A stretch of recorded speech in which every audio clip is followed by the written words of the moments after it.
trying out a new angle a little bit, so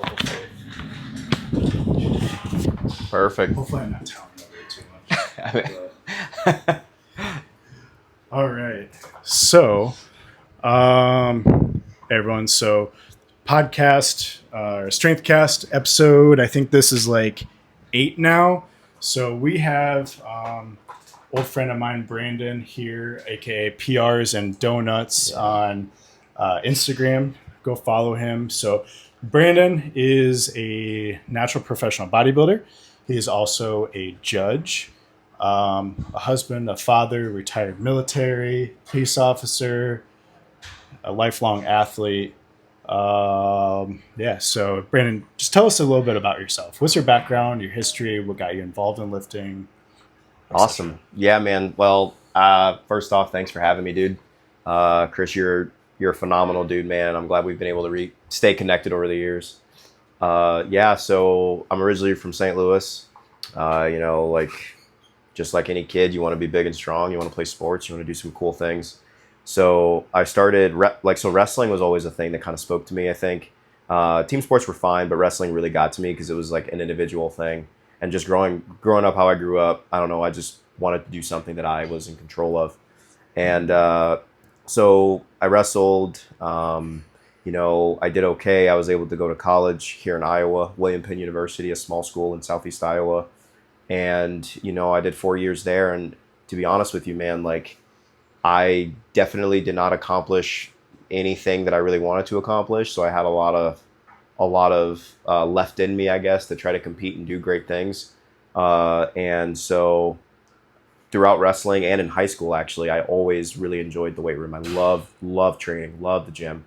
I became kind of a little obsessive about trying to be like the strongest guy, right?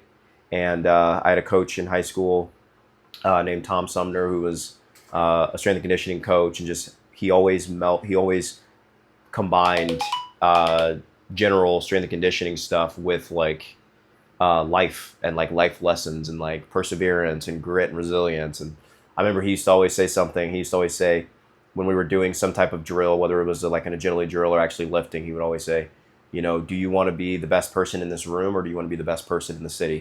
Do you want to be the best person in the city, or do you want to be the best person in the state? And I remember he used to always say that, and that was like, to me, it was like, I want to be the best person in the state. I want to be the best, right? So that always like fired me up and got me going. I went to college. I had a great high school program in wrestling and in also like strength and conditioning and just general training. And so when I got to college, man, I knew more about lifting and training and how to get my body right than the guys that had been there for years, because that wasn't a big thing. And get out of college and I immediately go into powerlifting, right? And powerlifting is kind of what set the ground for me for training. And I ended up meeting my current coach, Ryan Irwin, at a powerlifting meet.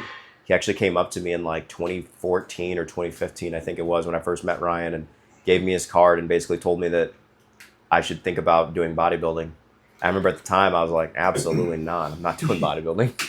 Are you kidding me? Like, and honestly, the only thing I think that kept me away from it was the eating portion, right? I was like, I don't even know if I thought I could even be good at it. I don't even know if I thought of my physique like that. I just wanted to be strong. That's all I cared about. I remember back then, man, I wasn't posting pictures. I didn't flex in front of a mirror. I didn't do any of that. I was just all about like, how can I get a 412 bench? How can I pull 650 and how can I squat 550? Like that's all I really cared about. I wasn't thinking too much about like what I physically looked like. I mean, I think I was aware of it, but with bodybuilding, like you are like obsessed with your physique, at a certain point. And it wasn't until 2016, I kept in contact with Ryan. I had that card and I emailed him and I was like, hey, I'm thinking about giving bodybuilding a try. And it was kind of on from there, man. I started competing in bodybuilding in 2016 and kind of haven't looked back. That's been like my main sport and my main outlet of creativity and fitness, if you will. So That's awesome. I apologize. I don't know what's going on with my light. Is that all right? Oh yeah, dude, that's cool. That's cool. You're not gonna have a seizure on me or anything? Dude, you're good.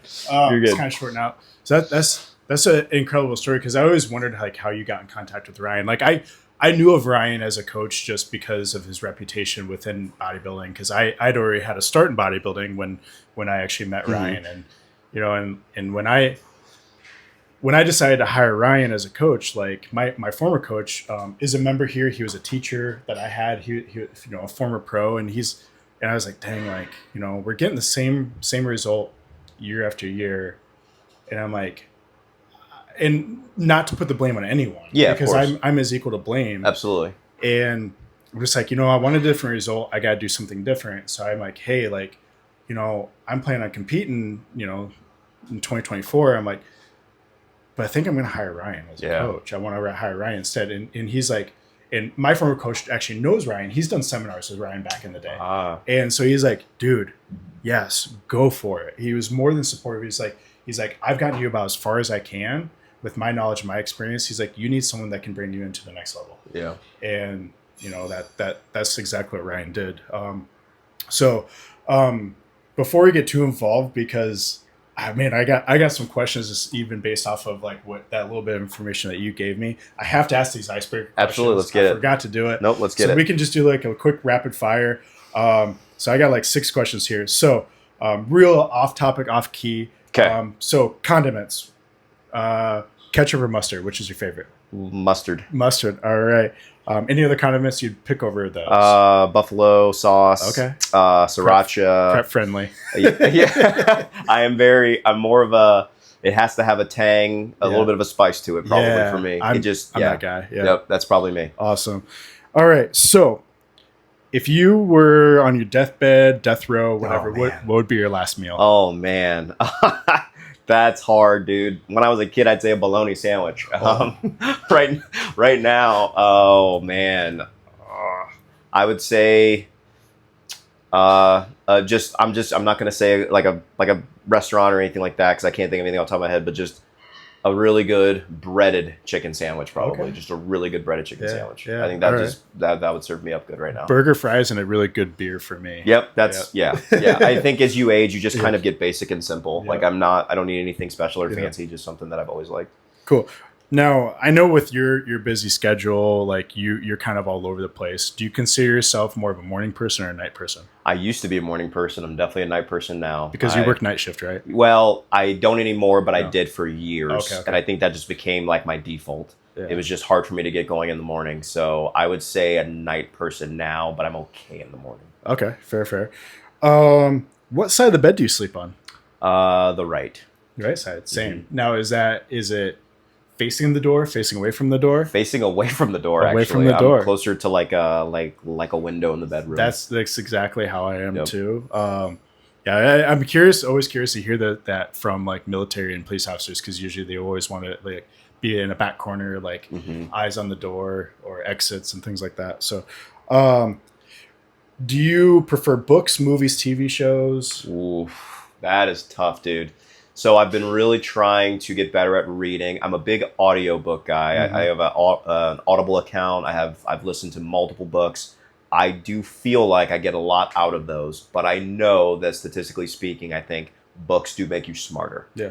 But I would have to say probably movie, TV shows, and audiobooks probably. Awesome. Cool. Last one. What is your favorite hobby, not gym and fitness related? That's a tough one. That is a really tough one because my entire life probably revolves around that. Yeah. Especially when you say word hobby. Mm-hmm.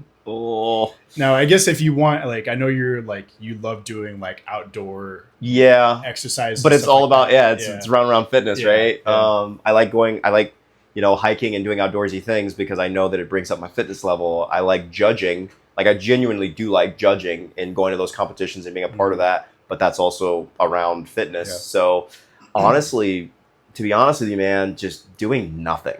Yeah. Doing absolutely nothing. If I have time where I can just sit on a couch and actually not do anything, that's probably a big one. I said it earlier in the seminar, but I do really love music. I love music. So just lately, what I've been able to do to kind of decompress is I just put my headphones in, like in my own home alone. And I will just go on my deck and I will just take the air in. And I love doing that. That's a big thing for me. That's probably the closest thing that I'd probably have. I'm just a very boring dude, I think. I feel that. I'm trying to pick up fishing. I am trying to do that. Okay. So. One thing I struggle with is just stopping and doing nothing. And so for me, like even Memorial Day, like we're doing a bunch of renovations at our house and stuff, and I didn't have the gym open or staffed all day. We're a 24-hour gym.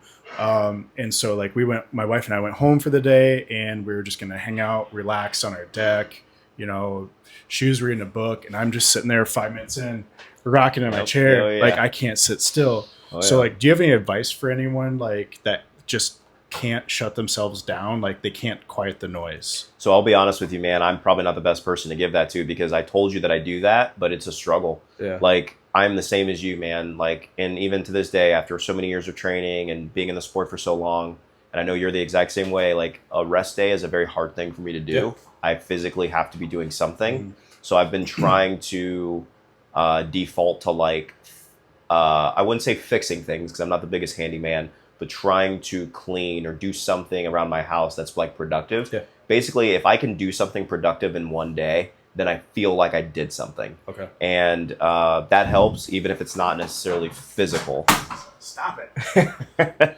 Even if it's not physical. So like, I would say just find something that you can decompress and unwind with. I would probably say that's probably the most important thing. Find something you can unwind with, and like just force yourself to do it for as long as you can. And then, you know, I think that may help, right? Like I used to never like to, I will tell you this. One of the other things I did that's helped is I don't sleep with my phone in the bedroom anymore. My phone is it's in a completely different room. And I've noticed recently when I wake up, it'll be like an hour before I actually check my phone, and then I'll forget, oh yeah, my phone's I'm not near my phone.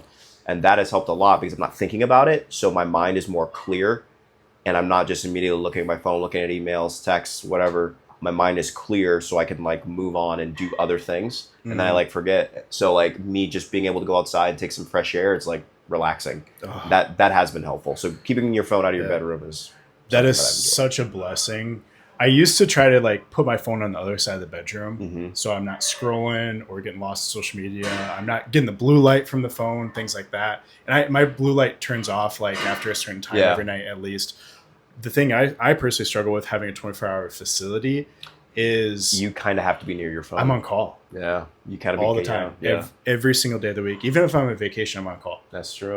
If I'm on vacation, I do have it set up so I have other people available if something were to happen. Okay. Yeah. But so I mean, we've got a dedicated phone for the gym, but my personal number is on that voicemail for any like immediate urgent scenarios, situations, whether that be like our internet goes out and our key card access dies so people can't get in, or maybe if we made a mistake when entering a membership or something and they can't get in.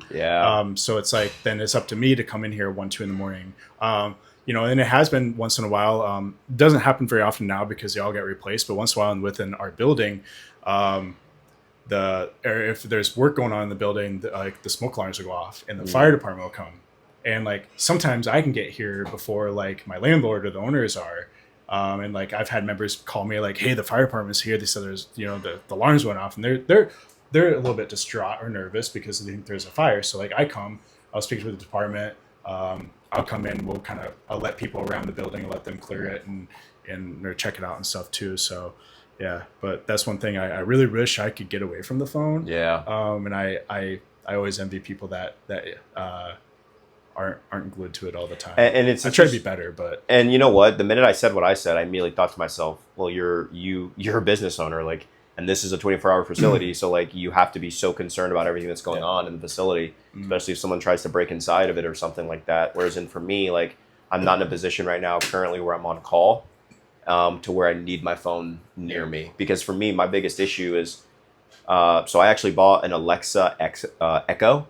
Like a small, cheap Alexa, to where like I use that as an alarm. Yeah. I use that as an alarm. I use that for like weather updates and stuff like that. And I just ask Alexa, you know, hey, what's the weather? Well, you know, Alexa, set an alarm for 5:15 a.m. or whatever the case is. And so now Alexa does it. It just beeps, and then I turn it off, and that's it. I don't have to like do anything else. And that's like my alarm clock now. Versus I used to use my phone. And then when you when you grab your phone, you look at it. You're going to look at it, right? It's so hard to really, but once you create, I think, those little habits of not looking at it so much, then I think that helps. you like obviously not be thinking about it and looking at it. Yeah, So definitely. yeah, it's crazy awesome. what those little things can do to us. Yeah, So. I still have an old school alarm clock.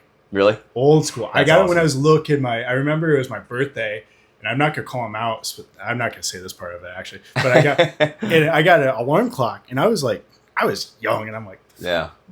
an alarm clock for That's my awesome. birthday, whatever. And it's like, you know what though, it was a great gift because like this thing I've had it for over 20 years. Mm-hmm. It's like an old school, like got the red like lead like numbers on it, and it's now finally like the buttons are starting to wear out. But like that thing, my wife will argue with me on this because I don't wake up very easy. But that thing I feel like startles me more than my actual phone going off. Mm-hmm. But if I have my ringtone, like if my ringtone goes off, my phone rings, I am up immediately. Like last night I went to bed and I don't know how they got my number, but some random person from out of state called me and was trying to get into the gym at like 11 o'clock and they wanted to shower. And I'm like, no, we're not staffed. Like, I'm like, no, you can come in tomorrow and pay for a day pass, or like Rail open 8 to 12. And they're like, oh yeah, I have to come in. I'm like, yeah, that's what we require. And like, cause we create a barrier of entry for our members. Yeah. Oh yeah. And like, we don't do the online sign up thing just because our gym isn't right for everyone. Using this for example, I had some people, a couple, and like they'd be successful in here if they wanted to be, but I had a couple that came in here last night or yesterday morning in their mid 50s and they wanted a pool. They thought we had a pool, and I don't know how they thought that. And if we would have had an online sign up, they would have signed up, auto renewal, whatever, and they would have had a monetary investment. And then as soon as they walked in, they would have been disappointed. Yeah. And I basically I referred them to the wellness center here in town that has a pool. I'm like, hey, I don't think we're the right gym for you. Like that, you guys wanted that. That was the top priority. We will never have a pool here. Like, and so it's just like, for me, it's just like we create a barrier of entry, and I'm not afraid to like tell people like, hey, I don't think we're the right fit for you. Or, sometimes then like our price point's high enough where for our area that, we get a really good quality member. But in the past we've had maybe lesser quality members. I can imagine. And so like, it's just, I don't want people coming in here stirring up trouble or really like ruining it for like our amazing customers that we already have. So it allows us to kind of feel it out. 100%. That makes a lot of sense. Cool. Well, thanks for those questions. I already told you about this, so ruin a surprise, but I do have a gift for you for being on here. Oh, heck yeah. I got some protein powder or something on that shirt. Sorry.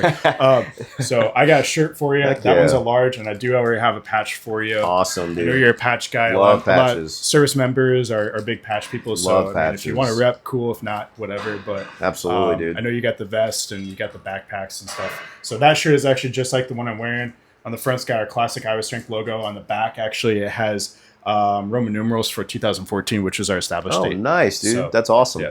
But no, thank you so much for Hell that. yeah. So you mentioned, you kind of hinted on the way your upbringing was, and like I don't want to like stir up anything that might be difficult because like I had a little bit, I was not impoverished or I wasn't beat as a child or anything, but I grew up super poor and maybe with some poor influences. Yeah. Without a father, I never knew my father. Single mom raised me.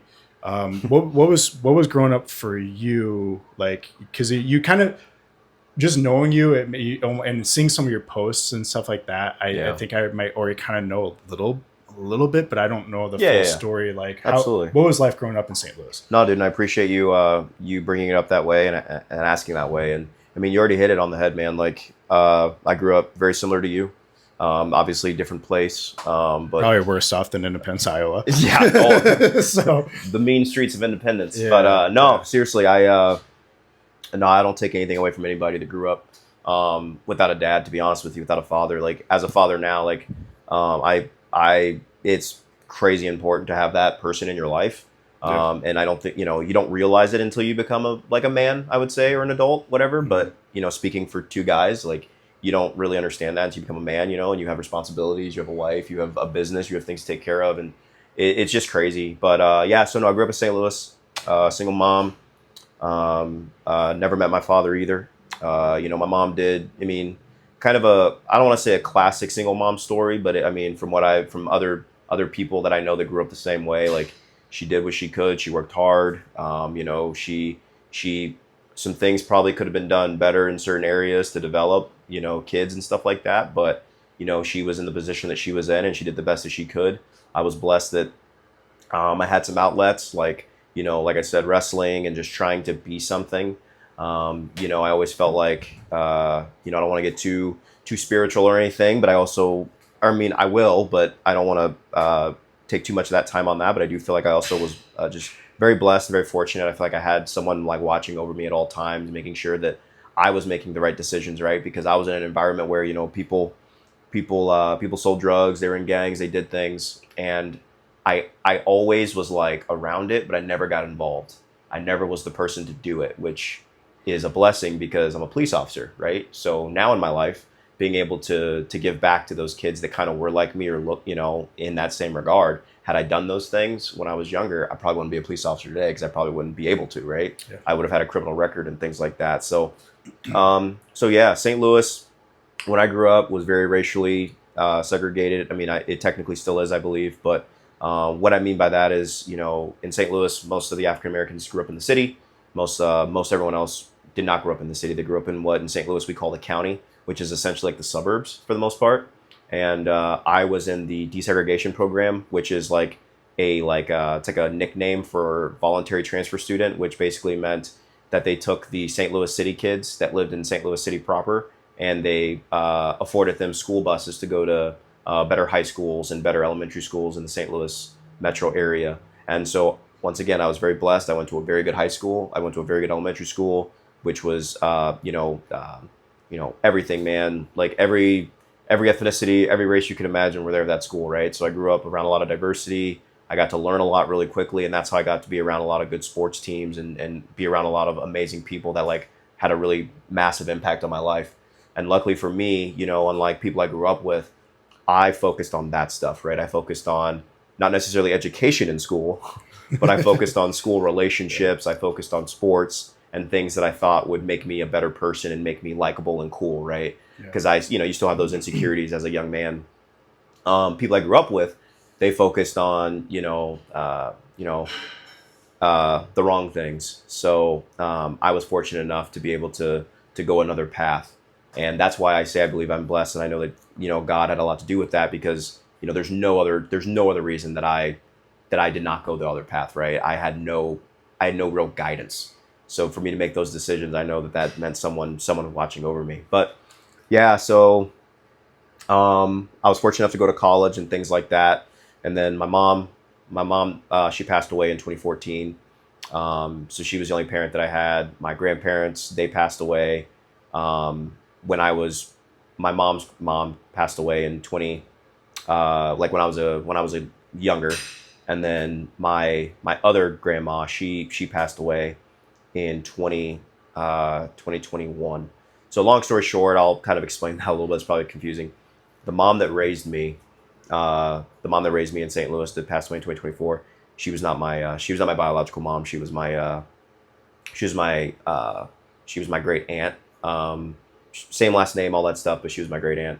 My real mom, she had to give me up when I was younger. She had to give me up when I was a baby. Sorry, because she wasn't in a position to take care of me essentially. So I was raised by family. I was raised by Blanchards. All that was the same, but I wasn't raised by my mom, and I didn't know that stuff until I was like 12. Wow. So that kind of stuff kind of impacts you. You kind of deal with it the way you deal with it. Mm-hmm. And I grew up in a house with all sisters, they were my sisters, so it was just me. I was the only boy, so you got to just keep things in anyway because you don't really have an outlet, you know what I mean. And I think that's another reason why I was so I kept everything in and I just released it at school. And sometimes that was bad, I got in trouble a lot at school growing up. I got in school suspension, suspended a lot, got into fights, all that kind of dumb stuff. And then when I got into high school, I kind of really started to just be like, okay, I want to be more. I got to do something to make myself be better because I don't want to end up a statistic. Because, as an African-American growing up in St. Louis, it's a very, you can be a statistic pretty quick, right? You make the wrong decision, you go with the wrong crowd, you get in the wrong car. I mean, you get into a car and, dude's about to do a drive-by and you don't know that. you are now implicated in that, right? And now you either have to tell on the people that did it, or you go down with them. Like, I mean, that's a legitimate reality where I grew up. And once again, man, I was blessed and never got in those cars. Mm-hmm. So yeah. Wow, that's crazy. Yeah, Yeah. that's completely different from how I grew up. You know, and But brother, I'll say this though, man. Like I'm telling you, dude. Like, but not having that father, man, not having that other parent there, and watching someone work so hard to provide for you, like that changes your psyche. well, you grew up quick. Yeah, You grew up quick. You grew up quick. I mean, I knew at a young age we were poor. We didn't have much, and I grew up watching my mom struggle. My grandmother was like a saving grace for me, and like that's actually part of the reason why I got this tattoo. Oh man, that's amazing. On my forearm was for my grandmother, is because she was just, you know, the home life wasn't great because I have an older brother that I don't talk about a lot. We don't have a great relationship. He was the example of what he was not the example of a man. Yeah. He was an example of what not to do. And I remember growing up, I had teachers that would say and people say I was going to grow up to be a piece of shit just like him. And, you know, I was determined I wasn't going to be like that. Yeah. And so, you know, I was like, we had people in and out of the house on drugs, on meth, alcohol. I'd wake up in the middle of the night to fights, breaking out, parties, all kinds of stuff. And like, love my mom to death. She didn't have a backbone to like just really, really stick up. Like she'd kick my brother out or his friends out once in a while, but I'd always let him back in. And it's like, my mom was everyone's mom. She was my friend's mom. She was my brother's friend's mom.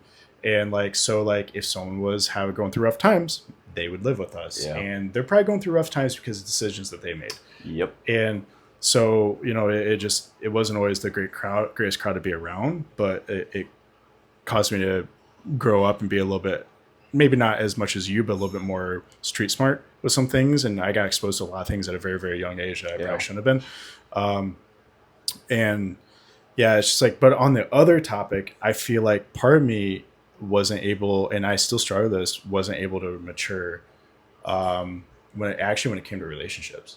I would agree with that. And and honestly, like, and this is something even my wife and I have, like, I don't say would struggle, but like, you know, just learning, how do you be a good husband? Yo, dude. How do you be a good partner? Dude, you're hitting it, man. I've had some failed relationships in the past where, like, you know, they just fell apart. You know, all parties were guilty, but like, you know, it's just like having someone patient enough to actually like coax you and be like, hey, you know, maybe this is the best way. Like, my wife grew up in a very, very loving household. Her family took me in as my family. From the first day I met them. So very, very fortunate, and actually using them as an example and as role models of, like, you know, what a successful relationship is, and whatnot. Obviously everyone's going to have their differences and their fights and stuff, but just realizing, like, hey, like, this is how you treat someone. Like, you don't have to come off like this way. And like, again, I am not perfect. I have a temper. But like, fortunately, like, she hasn't really seen that person that I used to be. You know, like, I'm not physical. I've never done anything like that, but it's just like, it's just like, you know, like, learning to kind of control that. And like, that's where like gym, the bodybuilding thing, that's what really helped change me. Yeah. And like, you know, as cliche as it is and corny, breakups create bodybuilders. And that's exactly what happened to me. You know, I've had, like, you know, I went through some pretty extensive like surgeries and stuff to rebuild and reconstruct my leg. I have a full hip replacement and stuff like that. And I've gone through numerous surgeries and stuff from an accident that I was in. And, you know, I started working out, and then a relationship ended at around the same time. And that's the only outlet I had. I couldn't do sports in high school because of my injury. Oh my gosh. I didn't know that. You know, and like, I was going to go out for wrestling, and I kind of sprained my ankle, but I kind of just chickened out in middle school. And I called the coach the night before with first practice. I'm like, I'm not able to make it. I screwed my ankle. And I could just hear the disappointment in his voice already. And I'm just like, I knew to let him down, but like, it was that fear, that scared. I was a very shy, quiet, timid kid. Yeah. And I think a lot of it is just like, you know, I don't want to blame it on anything, but part of it is just from the way I was brought up, my upbringing. And it's like, you know, I was scared to speak out, or I was scared to like stand up for myself because I saw what some of the repercussions would have been, you know, growing up and stuff. So, not from my mother, but more or less from, you know, my brother or whatnot. And so, yeah. Now going back to like that I'm sorry, I forgot the name of it. That project that you're a part of, where you have the opportunity to go to a better Oh yeah, school. yep. So, to make this more about you, so that did you feel like when you went to that nicer school? Did you feel singled out? Did people know you were, you weren't from their Yeah. So area? Like, yeah. did they come like welcome you in, or were you like you were there but you weren't part of their clique? Well, no. So just for clarification purposes, like obviously, like I'm not the only person doing that. There's a Yeah. ton of kids that are doing that, and they're really big schools that these kids are going to. So it's kind of like I think the kids that actually live in those areas where they go to school, I think they know like, oh, those are the city kids. But I don't ever remember a time where it was derogatory or negative or bad. Okay. Because I started doing it when I was like 7 years old. So from 7 years old till about 17, so 10 years, that's kind of the way that's kind of like my schooling journey, right? And you just grow up like that and you kind of get used to it. It never felt like it never felt bad, right? You just knew, like you were aware that you lived in the city, but you were going to a school that was 40, 30 minutes away from where you live. And that's really significant. But that's my experience, right? Maybe if I talk to someone else, they might have a different experience, but mine was that specifically. The one thing I will say though, is when you're a kid and you don't know much about life, right? And you're trying to figure things out, you're in those preteen years and even those teen years, like 14, 15, those kinds of years, like you're trying to figure things out. And so when you take a city kid, who's African American and he goes out to the nicer high school where most are white or Caucasian, like, and you see like, they have both parents at home, or they have, or when everyone turns 16 and they all get cars and they actually have a car and you don't, and you have a single mom at home, you start, that racial stuff starts to creep into your brain and you start to think like, man, all black people are poor, like that is something that was a reality or something that I thought. And obviously, you find out that even on their side of things aren't always great, right? There's issues that they have too, but you don't really know that stuff, right? When you're like 14, 13 years old, you just see the world as what it is. You don't know all the layers. And so that was hard, just trying to basically feel like you're good enough. And then obviously, right, as men, as males, like that is a huge thing in our lives in general, right? Like, dude, if you like, I'll clarify something. You'd said that I was retired military. I'm not retired military. I'm a veteran. I was in the military. No, you're good. You're good. I was in the military, and I'm I am a veteran, but I wasn't I wasn't retired, and I'm not a combat veteran, right? So that's another big thing too that has to be distinguished, is because obviously our generation, the global war on terrorism, from 2001 till we can say whenever, but a 20-year war, essentially, of us being in the Middle East. I never deployed to the Middle East. I did deploy, and I deployed under Operation Enduring Freedom, but I did not deploy to a combat zone, right? I deployed to more of a peacekeeping mission, and I'm a U.S. veteran, right? And I served my country, and I did all the things, but I'm not a combat veteran, and that's something that you think about, right? You're like, you don't feel like you're good enough. You don't feel like you're even allowed to say you're a veteran, because the era that you grew up in, when you served in, you didn't go to war. Yeah. You helped support war efforts to a certain extent, but you didn't go to war. And I think that's something that makes you feel like you're not good enough, right? Yeah. You talked Also, about it wasn't your choice either. You got placed where you got placed. You go where you go, right? And you go where you go. And another big thing you said that I really want to mention is, man, you hit it right on the nail, man. A massive part of my adult life, especially in my 20s, was figuring out what is a man. Like, what is a man, right? Because, I come from St. Louis, no father figure necessarily. I had an uncle who I was very close with, but he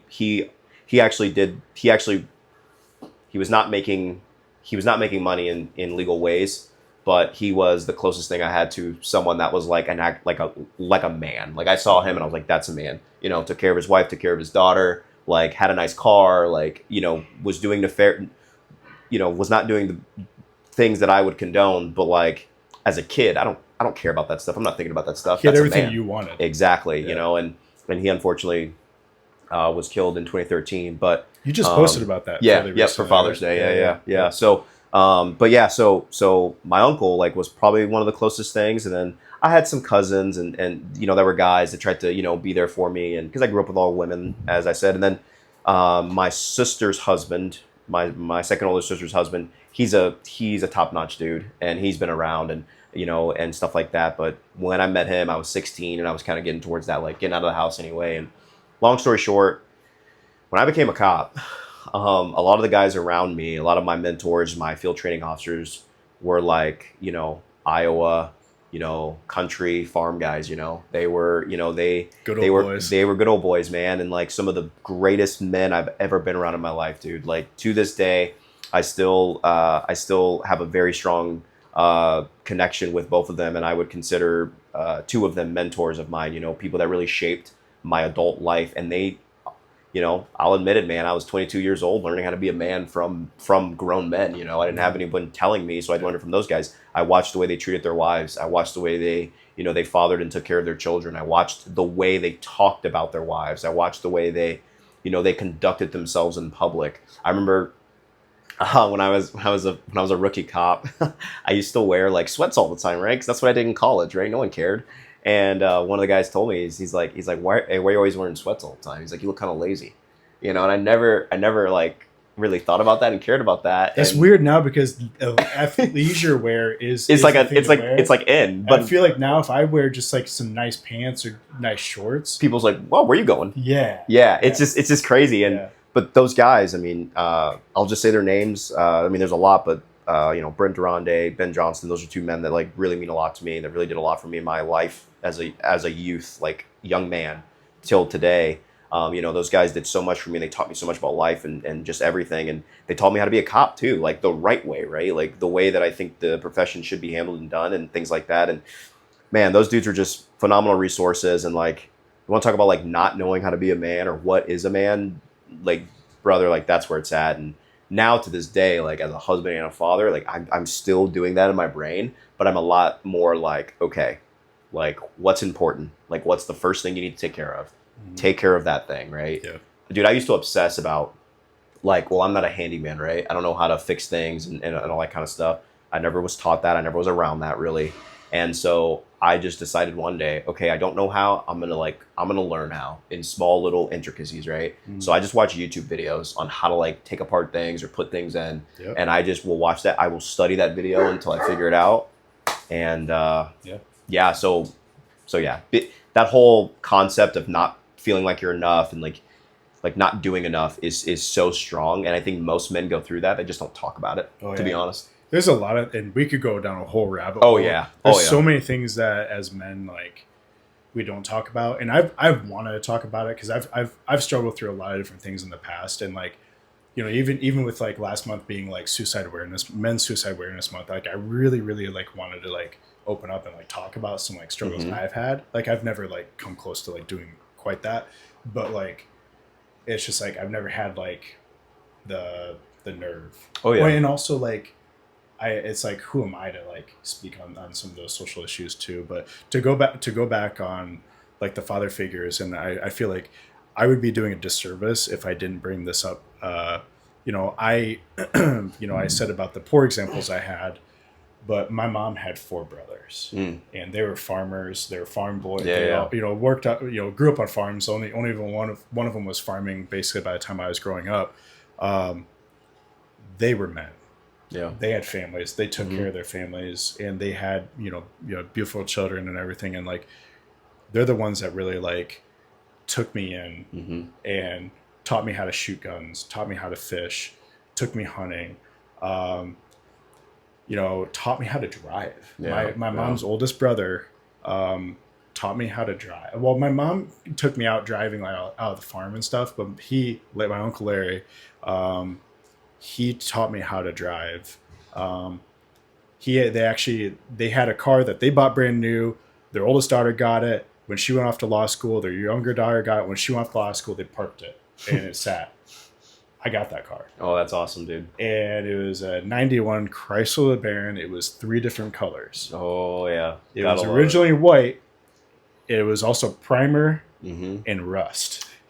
And Love it. but I loved that car. It drank oil like it was his job. And the beauty of a car like that is it is such a humbling thing that only you understand and no one else can. I wish I saw that car. I had a 94 Chevy Cavalier. I had to buy it from my mom for $500. I had to buy it from her. She wasn't going to just give it to me. I had to buy it from her. Yeah, that's good though. And I had to pay for it to be worked on. Yep. And I had to do what is called a hot inspection. The hot inspection is basically, so in Missouri, your car has to be inspected before it can get registered. Yep. And we knew the car would not pass inspection. So, never mind. Basically, I... maybe something you shouldn't talk about right now? Yeah, okay. Did what I had to do to get the car registered so that I could drive a car. So I could have a car. So I had a means of transportation. And those types of life lessons and those things, like, dude, that means so much. That means so much to me now. As I drive like a nice truck or something, or I drive, and I don't have to worry about, do I have enough money to pay for gas? Do I have, what I'm saying? Do I have to worry about my insurance? Do I have to, if I got into a crash right now, I wouldn't freak out. I would just be like, okay, well, I gotta get a rental. It's like because it's just crazy to think about, to go back, and me and you are essentially the same age. So like our like formative years are around the same time. You know what I mean? Mm-hmm. Like the years of life, me and you are very, very similar. So it's just kind of funny because you're class of 08 or 09. 08. Yeah, exactly. Yep. So now for me, like I've always really been a big car guy. That was my first love, my first passion is cars. And I was in, like, I used to drift. I used to do all the car stuff, drag race, and then the gym happened, and then that all got sold. It all just went away. I didn't have time for it. I used to do some really dumb, risky stuff that I shouldn't have been doing. But having that LeBaron, that first car, like it had a major gas leak. I remember we drove it the first time and like it just smelled like gas. Well, my uncle opened up the hood. It had a gas leak from one of the gas lines. And my uncle's like, you're going to learn how to fix that. And so, we went to the auto parts store and he basically did all the work, let's be honest. Yeah. But I bought it from them for $1. But what a good lesson, though. But yeah, and so like I learned how to fix that, and I'm like, this is cool. And like it had some little quirks and stuff, and like so I had to do a couple things here and there to the car on occasion. But he taught me how to do it and how to keep it running. And it's like these are basic things you need to know. You need to know how to change a tire. He made me change a tire. He's like, you should know how to change oil. I had to change oil. And so like that's what got me interested in it. And like I ended up taking all the auto classes in school. I ended up getting a different car. And I've learned I repainted that car. It was a 95 Eagle Talon. Oh, wow. Turbo all-wheel drive. It was like Eclipse version, the poor man's Eclipse. And like that was when the street racing thing was cool. Did a lot of stupid things I shouldn't have been doing, but I did have a fast car. But I ended up going to school for automotive to be a mechanic. Realized I didn't want to fix my own broken stuff, let alone someone else's. It's still a hobby. I still have all the tools and stuff. But then that's when I, ended up going the business route and marketing route and in college and stuff after that. And yeah, but it's just like those basic foundations, those humble beginnings. It's just really like it teaches you a lot to, just be a better person and just, be resourceful, for sure. Oh yeah. And, I would never take back my upbringing. And no matter like how good or how bad things were, because like the good times were great. Yeah. They were awesome. And I have so many core memories built from just like, just like cheap, just basic things that like my mom and I would do, or like, things like that. We could really never afford to go on family vacations, but just really the things that like, like the time that was spent and the lessons I learned at a young age. Oh yeah, dude. I find myself actually like with a core group of my friends sometimes, like I feel myself a little out of place because a lot of them grew up pretty well, pretty decent. And like another thing too that I try to do is I try not to ever like pity myself. Yeah. And when I say that, I don't necessarily mean like I feel bad for me. It's more like I try not to make excuses for myself. So I try not to like be like, oh, like, you're this way because of this, or you're this way because of that. I try to product of your environment. Exactly. I try to just, be a good person and just be who I know I can be. And I try to focus on that. But I won't lie to you, man. Like a core group of my friends, man, like, and everyone has their struggles. That's not what I'm saying. But like, they grew up with their, mom and dad, pretty normal upbringing, pretty decent lifestyle, pretty decent home, things like that. And sometimes I find myself struggling to relate a lot, and like, and it shows in a lot of different ways, like with my core group of friends. And it's just I think differently. I view things differently. I have different interests, different passions. Like people can just relax and go just golf or relax and do normal people things, and that's hard for me to do, man. It's really hard. It's Yep. really hard. And I know this is probably I know you're not my therapist, but I feel like if I'm not doing something that's providing me momentum or progressive movement, then I feel like something's wrong. Yeah. And Yep. and that is Same. where I've had to teach myself how to relax and how to just take in the day and listen to music and try to bring myself down. But once again, that's an isolated thing. One of the things I will say that has helped a lot is my daughter. My daughter being born is probably one of the greatest whirlwinds it is the greatest whirlwind of my life. I have never been so emotionally attached to something, and that requires that has made me like cry more than my daughter. And she's very little now and cute and all those things. And I understand that as she gets older, she might be a little tired, and I get it. But right now, I'm enjoying what she is. I'm enjoying who she is and things like that. And she's given me so much perspective on life. She's given me so much more like aptitude to understand like what really matters and what's really important. She's really given me that. So I should mention that too, because she's probably one of the most she is the most important thing in my life, and she's probably the most impactful thing that's happened to me in the last 5 years, I would say. Yeah, that's So awesome. Well, we got into some deep topics. yeah, man, real right off quick. the bat, jeez, let's lighten it up. That's freaking awesome. So, um, you know, there's one last thing, and I don't want to carry it on too much because I'd like to get into the nuts and bolts of like lifting, training, Oh no, nutrition, dude, you're good. competition, Yeah, and yeah, stuff. The things that like maybe more of our followers are probably wanting to hear. yeah. I have to ask this because like I love military stuff like that Mhm. was and again not to be like poor someone hit a PR not to say poor me or any of this BS Yeah. but I was always I've ever since I can remember I always wanted to serve in the military. hmm It was probably a blessing that I wasn't able to because of like my injury and stuff. I tried every branch of the military to go and they wouldn't take me. My best friend Ethan Becker, he is I'm gonna screw this up. He's a chief petty officer now. Yep. No, you got that Or right. senior chief petty officer or something. So there's chief petty officer, senior chief, and then master I chief. think he's senior now. So He just got promoted. Yeah. So senior would. He's So senior is it's a E8. Yeah, E8? yeah. So E8. he's an E8. So the Army has the same. They're Yeah. just different names. Yeah, But yeah. yeah, he's an So E8. he's like, I was born in September and he was born in July. He's Okay. younger than me. I look up to this guy. Oh, yeah. because we were gonna go in together. We were gonna serve Absolutely. together. But I got denied. So the whole military thing is really really near and dear to me. But like when I was going in, like I know people that got freaking blown up. Yeah. And so maybe it was better that I didn't. Maybe for my wife and for our members of the gym, I don't really care if it happened to me, then that's fine. But like, what made you want to serve the country, to be in the military? Yeah. That's a really good question. What was your motivation for that? My motivation was to be better than what I was. My motivation was to do something that I knew that was important and that I knew would I honestly, back then when I did it because I wanted to be validated. I wanted to validate myself and know that I did something that not everyone does and that not everyone can do. And I knew that I physically could do it. And so I have my first cousin, or my uncle and his son were both combat vets, and they were airborne. My uncle broke his leg and has 100% disability and medically retired out of the Army because of it. And my first cousin, who's I want to say 3 years older than me or 4 years older than me, he lives in Tennessee. He's also medically retired, 100% disability from being blown up. He's got TBI pretty bad.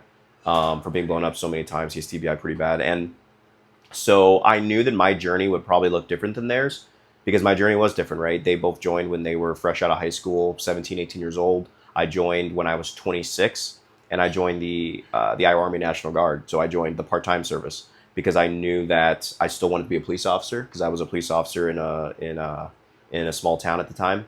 And I knew that I still wanted to serve. And the driving factor for me was I knew that I never wanted to regret not doing it. And I knew that this would be the perfect time to do it. I think I had just met my wife maybe, or didn't even know I knew she existed, but hadn't talked. Long story short, I was single. I was single at the time, and I had no real responsibilities, and I knew that I could go away and it wouldn't really be a issue. And so I essentially I went to a recruiter. I took the ASVAB. He asked me what I wanted to do. I said I wanted to be a military police. I don't know if I sometimes I say I regret that decision. Sometimes I say I don't. The reason I say I don't is because I met some amazing people at being an MP. So many people that I revere to this day that are like lifelong friends. So I'm going to just say I don't regret it. The reason I say I do regret it is because I do think that maybe had I picked a different job, maybe my career path would have been different and maybe I would have done some different things. But at the same time, I also remind myself that I have an incredible, blessed life. And a big part of that is because of my military service. And my wife always tells me you have to be proud of what you did. And I am very proud. I am very proud of what I did, right? I did a lot of cool things and I got to go to some cool places. But, I mean, you know what it's like, man. There's always that extra, right? There's always that little more you're looking for. What more could I have done, or like the thought of what if? Yeah. But at least you Yep. joining, even though it was a little bit later in life, you got rid of that what if. Yep. That what if question. And my experience was like for a National Guardsman or a part-time soldier, it was different, man. I enlisted. I went to basic training 4 months later, or wait a minute, September, October, November. 4 months later, I went to basic training. And for military police, the 31 Bravo MOS, it is called OSIT, which basically means one station unit training. So that basically means you go from basic training to your advanced individualized training, or AIT.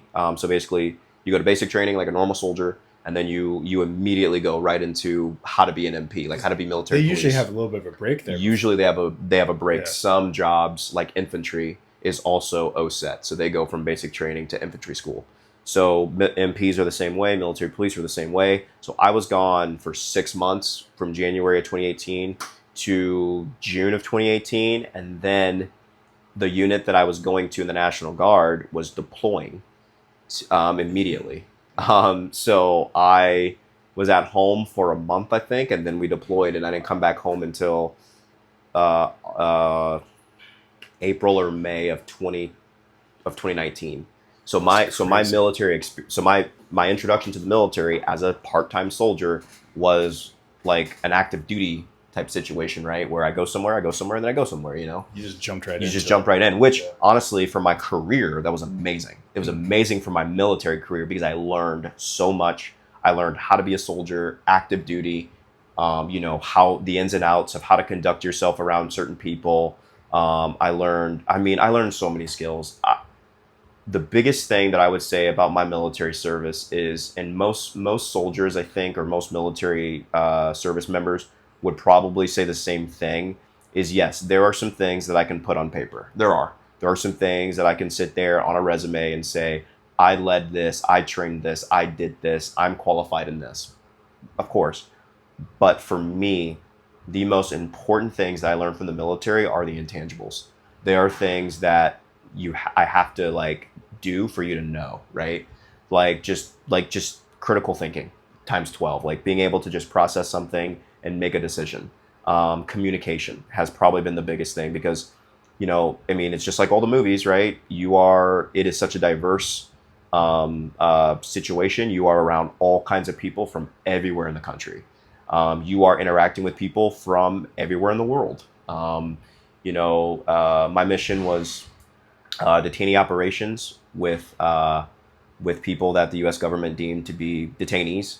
So you can imagine in global war on terrorism, probably those kinds of people, and being around them, having communications with them. When I was deployed, I was able to do a pretty cool job where I got to be more on the end of the inner workings of those things. So I learned a lot about radicalization and things like that, and how that starts and where that comes from, and kind of like it's really interesting. I always tell this story to people that ask me about my deployment, and I always say that the really profound thing for me was I was already a police officer, so I had already in my adult life taken a human being in America and took their constitutional rights away, right? When I arrested them for a crime. I've already done that. I've already looked someone in the eye that was, had done a bad thing, right? I've done that.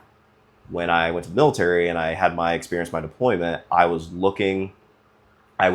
interacting with people that really did bad things, that really, were accused of doing some really bad things, right? And that's a different level of like human interaction, And the cool thing is that I learned is that everyone's the same. They all put their pants on the same way. They all speak words. They all, they all take poops and eat food. I mean, everyone is the same, dude. They're all the same, man. It's just, it breaks down that like, I don't want to call it fear, right? Because I do think you should be scared a little bit, but it breaks down that like, oh gosh, like that's that person. As long as you're not reacting out of fear. Exactly. Yeah. Exactly. 100%. You can, because it's a good level of like, but you have to, you have to, move forward, right? Yeah. So, fitness, the military was insurmountable in my fitness journey. Like all the rucking is a huge part of my life now. Like I ruck now for wellness and for mental health. Yeah. I love rucking. It is so freaking hard. It can get really hard, and the beauty of rucking, you can scale it. You can make it easy. Like you can put 25 pounds in your pack and walk 20 miles or 12 miles. Speak for yourself. You can put 30. You can put 35 or 40 and go 12 miles, or you can do 3, whatever. Like rucking is tough, but it builds so much mental resilience and just like I don't know, right? Like I listen to people that run, and if you're a runner and that's what you do, that's awesome, right? Running is one of the most natural things the human body can do. It probably is the most natural thing the human body can do, and that's incredible. And anything that keeps people in shape is great. But like running's not necessarily my thing, especially long distance running. And everyone around me, like especially law enforcement and stuff, they're all runners and they like to run, and that's great. I think running's awesome. But for me, like I stay true to myself and I do things that work for me and I do things that I feel are important to me.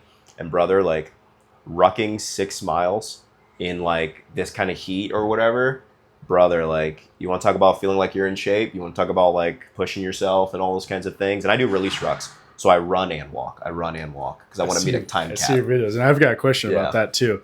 I guess I'm gonna check on this camera just to make sure, because it's not mine. Just make sure we're still filming. Sorry, I just got real scared. No, dude, you're good. We just lost all this. But, so I have another good friend that actually I met from the gym. He's originally from Kansas City, Missouri. Okay. Or he lives down in Kansas City, Missouri, I should say.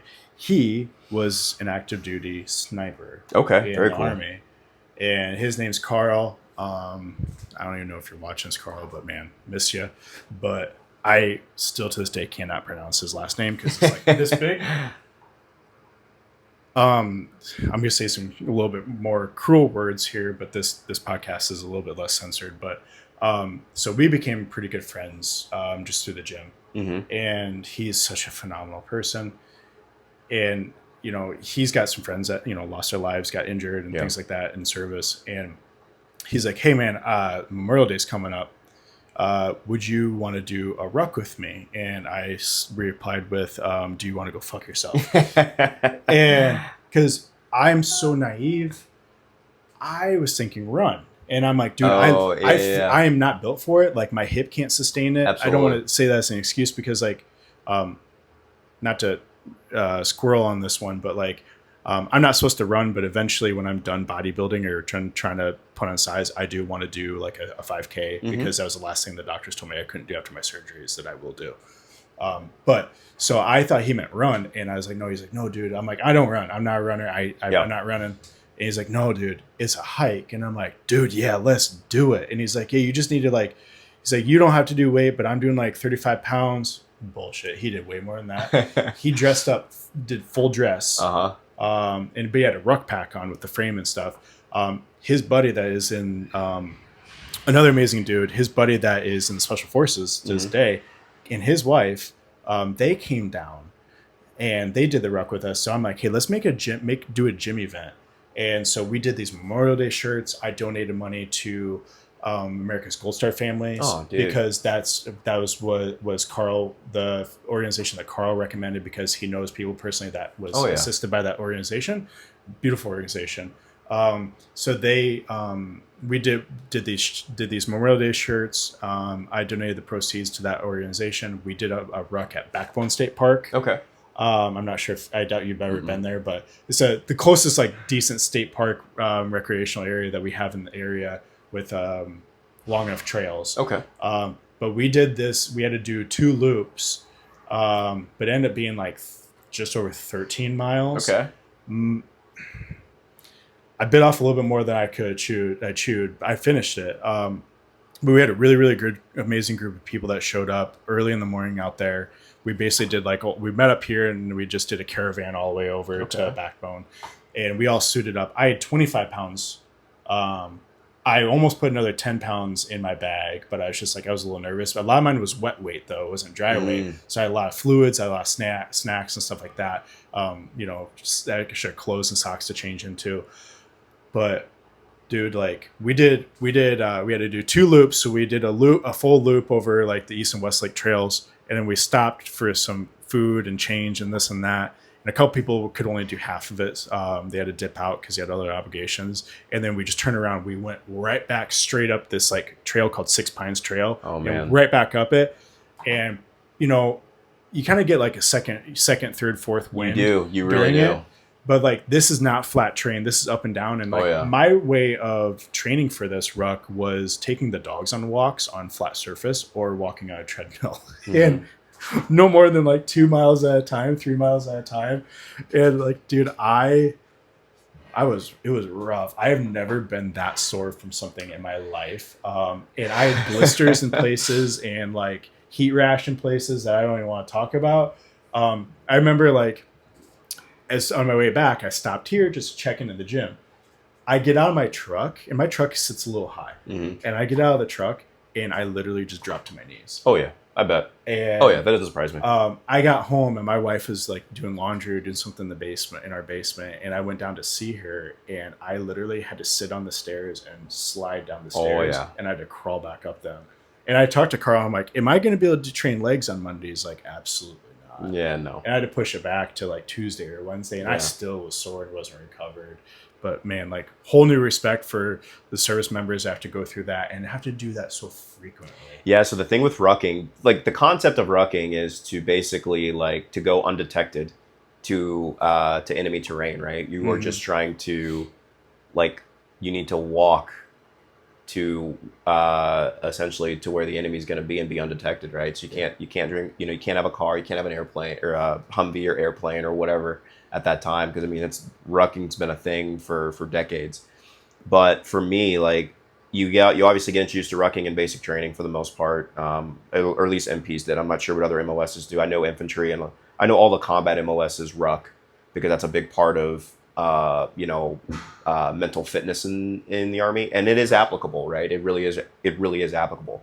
And I know like special forces selection and a lot of those special operation branches, that's a big part of what they do for their selection process and just weeding people out.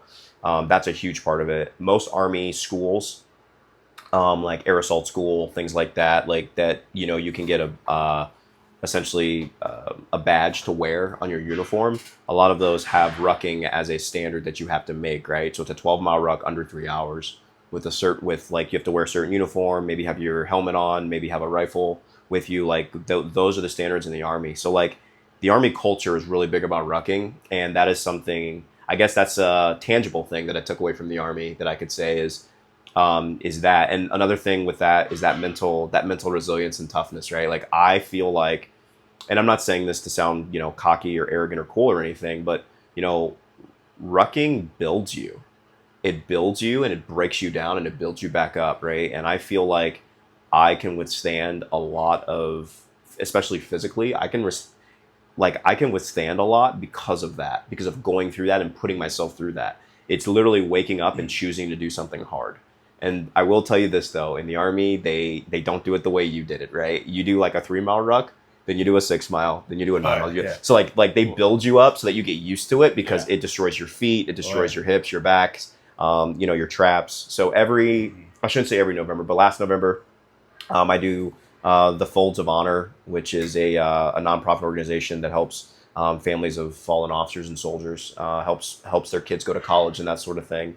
an incredible organization, but they have a fundraising memorial ruck in November, and I did it for the first time last year, and it was For Veterans Day? no, no, I don't believe it was on Veterans Day. Okay. But it's a 20K. It's a 20K. You can do a 20K, and I did it, and I loved it. Loved every minute of it. I was kind of prepping and training for it, so that's something I plan on doing every year if I can. And then I just do it generally for fitness, like I said, fitness and just some mental health. I did it on Father's Day. I did 8 miles on Father's Day, in about an hour something. I haven't posted about that or anything, but I did that on Father's Day, and that was, I got to tell you, man, like waking up at 5:30 in the morning to get out there when no one else is on the trails, and then eventually you see people getting on the trails when you're basically done, is an incredible feeling. And then going home and spending time with my daughter and my wife and stuff, man, that's just such a great feeling. To feel like you did something, to kind of start your day. But like you were more productive in those first few hours than most people were all day. And that's, and to me, like, like it's funny because I talked about this in the seminar. I used to really care about that. I used to really care about I need to outwork everyone. I need to outwork the guy that I'm competing against or whatever. I used to really have that mindset. I'll be honest with you, man, that's not my mindset anymore. My mindset now is I need to be better than me. I need to be better than I was yesterday. It's really funny. I told my wife this the other day. I said, when I look at my Instagram, and I pray people take this the right way. When I look at my Instagram, I want to inspire myself. I want to look at my stuff and be like, okay, let's be better than that guy was yesterday. Let's be better than, if it's a posing photo, if it's a whatever. All right, how can I build off of this guy? You said it, man. Social media 100% can be a poison, and I try everything I can to just stay away from it. Like, I don't follow I don't follow any big bodybuilders. I don't, because for me, I don't see the value in it, because I know that I'm running my own race, and I'm just going to focus on my race and my race alone. Because if I get caught up in all of the accolades and all the adulation they get, like you said, right, they're probably doing things that you definitely shouldn't be doing, or you have no idea what they're actually doing. I don't want to focus on them. I want to focus on me, right? And then, like, I am okay with following people that I know I'll compete against only if I actually physically know that person. Like if me and you compete against each other at some point ever again in the future, like I would 100% follow you, because I want to see you do well, right? I want to root for you. But I'd probably block you, but because I get it. I'd be depressed. I get it. But like that is something I'm proud of, because I used to not be that. I used to not block people, but I used to just get mad and just, clear out of the app quick, because I don't want to see that guy looking really hard, or looking good. Like, he shouldn't look that good. Exactly. He's not working as hard as I am. Exactly, man. Because like when I come in here, like, and we were doing the seminar with some of these guys, like that young kid. Oh man, that young kid looked phenomenal. Logan. And all I could think about is, man, this kid looks good. Like, good for him. I hope I look that good too. Like in my brain, like super naive, and I would tell him this, so like I'll say it on here. We've been following each other, like the gym and him have been following our pages, Instagram pages have been following each other for a long time. I didn't think the kid was natural. Yeah. From what he posted, and like the angles and some of that stuff, like he definitely looks like he is in person. So I don't want to discredit him and his work, because I don't mean it that way. But like that's just like the perception I had when I saw his physique. It's like, holy crap! Oh yeah. Dang, man. And dude, that is such a big deal for me. Like, or that's such a prominent thing in my life still. Like, I still have people message me on Instagram and be like, hey, what are you taking? Or, hey, are you really natural? Or, hey, I didn't think you were, or whatever. Yeah. And I remember, I think I did it in like 2023, early 2023. I posted my urinalysis results. And I didn't even do that for any kind of clout. I just did it just to like, I thought it was kind of cool. And I was like, hey, look, I'm natural and I want to show, and I thought that was kind of cool. It also answers questions that other people have, so you don't have to take 100%. And then I'll be honest, I never think about that stuff. Like I never sit there and say to myself like, oh, I wonder if that guy takes stuff, or I wonder if whatever, because I just try to get really focused on what I'm doing. And then at the end of the day too, like I'm just over it. Like, you know what I mean, dude? Like, I've been asked that question so many times. I've been through this so many times with people. And people, like, they just don't get that, like, like, number one, I do not take steroids. Number one, I've never taken a steroid, and I don't do anything, enhanced or whatever. I, take a fish oil, I take a vitamin, I take pre-workout. I've been on creatine a lot more recently because I'm trying to really give that a go for this off season because I really want my 2026 to be phenomenal. And that's been massive for me in my strength and my strength gains and my size recently, which I'm like, okay, maybe I should have taken creatine years ago. Right. That's on me for not doing that. But dude, like, yeah, man, I don't even know what to say to it anymore, man. It is a compliment depending on the delivery. Like that kind of thing. My biggest thing with that I want to say publicly is, if you want to get enhanced and take stuff, that's 100% your choice. I would just make sure you do your research and really understand what you're taking, and really, really understand what you're taking. But get it from a credible source too. But yes, but it's not regulated. But the first thing I would do is take a hard look at yourself and really ask yourself, why are you doing this? Are you doing this because you legitimately want to, become a pro bodybuilder and make a lot of money and be famous and things like that, or try to be famous? Because none of them are actually famous unless you are in the fitness world, to be honest. Arnold's won't exist again, right? Like how Arnold became Arnold, that's like not a thing, right? Like I'd be shocked if Chris Bumstead became some famous actor, right? Like he's probably the most famous bodybuilder right now in the world, I would say. Yeah. I would be shocked if he became a famous actor. He's definitely streamlined it. Yes, he has. Because of YouTube and social media. And he's a good looking dude and he has a phenomenal physique and he's very successful. But I'd be surprised if he became an actor and then the governor of a state, right? Like the Arnold thing was one of the greatest success stories in American history, in my opinion. And I just don't know if that's going to happen again. So like, if you're going to do this, like, just understand the effects it's going to have on your body and the effects it's going to have in your future.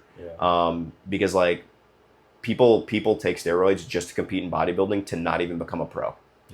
And that to me is like, wow, like that's, you're really taking a chance there, Well, it comes down to money kind of in health, because like, all right, I've said this to people recently too. It's like, if by all means, if you want to do it. Yep. I'm not one to judge. I love watching it. I love seeing it like on stage, because it's that freak factor that attracted me to bodybuilding from the start. Yep. But when there's so many young kids now, like, oh dude, should I get an MK? It's like, well, no, because it's a SARM and like you might as well take the real stuff anyways. But like, why, like you said, why are you doing it? And like, how are you going to monetize that? Because is the little bit of money that you might get, which you're probably not going to get anything except for poorer health, is like, you're not going to be able to monetize it most likely. But like, is that little bit of monetization worth taking possibly a decade to 2 decades off of your life? And it's sad because it's the young ones that are really wanting to do it. And we talked about the social media thing a lot at the seminar today. And I'll just say it, man, like, the young people are the ones that I think get influenced the most by what they see on social media, and they want to be those people. And there's this awesome, I'm going to call him a kid because he's like 20 or 19. And last time I talked to him, he was 19. He could be 20 now, but that goes at the gym that I go to in West Des Moines, Iowa, called Mojo's. And the kid is young. He's classic. He does phenomenal posing. But he trusts the process, and he believes, and he listens, and he like does all the right things, and he's gonna do phenomenal because he does the little things right, and he's so young, and I am so impressed by that, because I have a natural assumption that most people that age want it fast, because they can get it, because everything in their life, especially if they're born after 2004 or 3 or whatever, everything in their life has been boom, I can get it now, and your body does not work like that.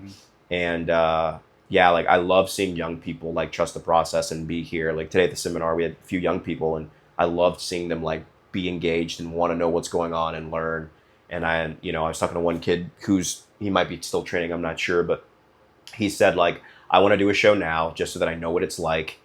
And and then when I'm out of college and I've developed more and I have more money and I'm more financially stable, then I want to actually try to compete. And I'm like, that's a heck of a mindset. Like you have a lot more, that's a lot of intent. And I think that's awesome. He's thought about it. Exactly. Because we can rag on the generation all day long about social media and stuff. But one thing they are is that they are very intelligent. They're very smart. And like Oh, they're the yeah. ones that are entrepreneurs. They're the ones that are 25 making millions while me and you are sitting here working every day, 10 years older than them. Cause Yeah. they're smart, dude. They get it, right? Like cryptocurrency. I'm a cop and I still have a hard time with it. Yeah. And like you explain it to someone our age, like, what? Digital money? What? Yeah. Isn't that my credit card? No, it's something else. There's And no way that's gonna work or be profitable. exactly. And like you got some 22-year-old that like is making millions off of it, Yeah. right? Just because he understood it. Like, Yeah. yeah. Anyway, we I partially I feel like we were fortunate that we didn't quite grow up in that social media age. I would agree. Because I think I would have been more of a mess growing up. We have a balance. Yeah. Like it hit Facebook was like a thing in high school. high school. Yep. It hit in high school, Yeah. but like Instagram, I had Instagram like my senior year of college and never posted on it. I just had it and didn't even know what to do with it. It wasn't until like 2016 I really started 17 maybe I really started understanding Instagram. Yeah. But bro, it wasn't until 2021 or 2 I really started understanding like okay, like yeah, I do bodybuilding and I compete and I work out and stuff, but like how do you make that mean something, right? It wasn't until then, and that's so many years later, Yeah, and to piggyback on like the being kind of over and tired of the social media, like I have to be active, like at least on my business's social media platform. I try to be. I can always do better.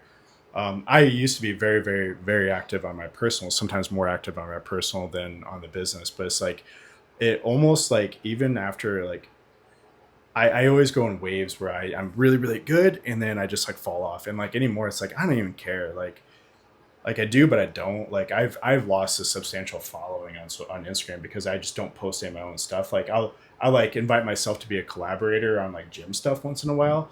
But like, I'm not doing anything fun. I'm not doing anything cool. I'm just the same thing every day, every single day. Like, I'm eating, I'm training, I'm sleeping a little bit, not enough, and I'm working. And so like, I know some people that like would love to see that and whatnot, but it's just like, for me, it's like, I'm not mentally or like my heart's not in that right now. Like, and I've got so many other things I'm working on even outside the gym. That's just like, I don't have that capacity, that battery left to do that. But so I got burnt out and whatnot, but yeah, it's just like, I know, like, I also feel like, a little bit of a social responsibility that I should get back on the social media, but I'll almost just do it in a different way, a little bit slightly different, because like, and even for me, it's like, it was kind of like a highlight reel, but, gosh, I kind of lost my train of thought there, but it's just like, it's just one of those things that like it's just so easy to get obsessed and burnt out with it and almost just like lose the love for it. That's what I was going to say, because like when I stopped, I don't want to say I stopped competing last year. Like, I'm not retired, but maybe, I don't know, we'll see what happens in the future. But like, I kind of got lost, and especially with the social media, because I'm not really working towards something now. And it's just like, I didn't really have a direction where I want to do my own social media.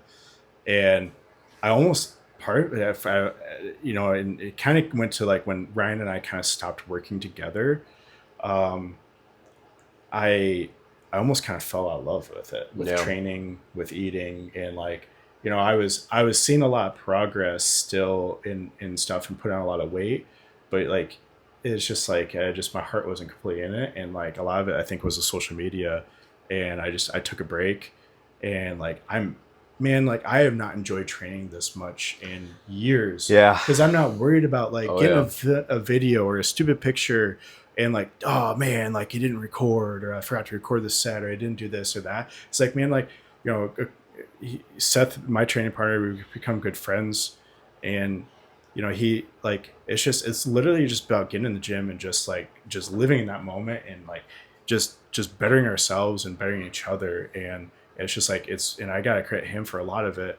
It's just like, it's really like having another like consistent training partner, because I haven't had one for a long time. Mm-hmm. It's just been, a huge, and like not worrying about like, like that highlight reel of what other people like showing off, or like not showing off, but showing other people like what I'm accomplishing. Is like, I can just internalize that and hold it in, like, and I can, my wife and I, like, she's thought about like competing one day, and like, but she's working through some injuries and stuff, but like, she'll come home and brag about like, the sets she had or the PRs that she had, how good workouts she had. And like, I'm like, hey, like, she'll ask me and like, we'll share that together. And honestly, that's so much more meaningful for me Than seeing it online or something. yeah, and then talk Yeah. about it online where like I might get 5 likes and like a comment or a share. So I was gonna say something about that. So for me, it's really about like authenticity, right? Like authenticity. Like I